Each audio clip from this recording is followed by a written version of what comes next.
একবার ইয়ামন হইতে 12,000 লোক মক্কায় হজ করতে এসেছিল। তারা তাদের হুবল নামক বিরাট দেবতার মূর্তি সঙ্গে নিয়ে এসেছিল। উক্ত হুবল মূর্তির সর্বাঙ্গ স্বর্ণ দ্বারা মণ্ডিত ও সজ্জিত ছিল। উহারা সকলেই সেই মূর্তিকে সেজদা করত ও তার সম্মুখে জোড় হাতে দাঁড়িয়ে প্রার্থনা করত।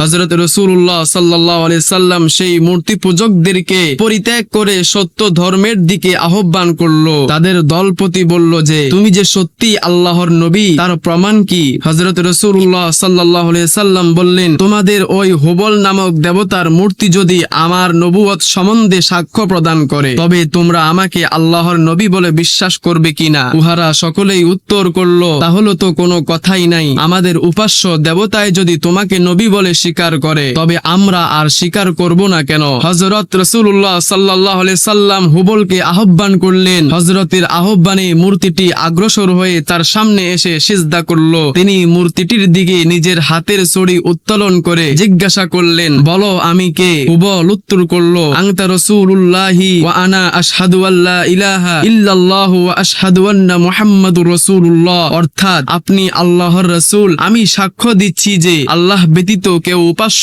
নাই এবং হযরত মুহাম্মদ সাল্লাল্লাহু আলাইহি সাল্লাম আল্লাহর রাসূল। হযরত রাসূলুল্লাহ সাল্লাল্লাহু আলাইহি সাল্লাম তাকে পুনরায় জিজ্ঞাসা করলেন, তুমি কে? হুবল উত্তর করল, আমি পাথর ব্যতীত অন্য কিছুই নয়। ইহারা আমাকে তাদের মাবুদ বলে পূজা করে, ইহা তাদের ভুল। তাদের দেবতার মুখে এই কথা শ্রবণ করে তাদের নিজেদের ভুল বুঝতে পারল এবং হযরতকে আল্লাহর নবী বলে বিশ্বাস করে একবারে 12,000 পৌত্তলিক ইসলাম গ্রহণ করিল।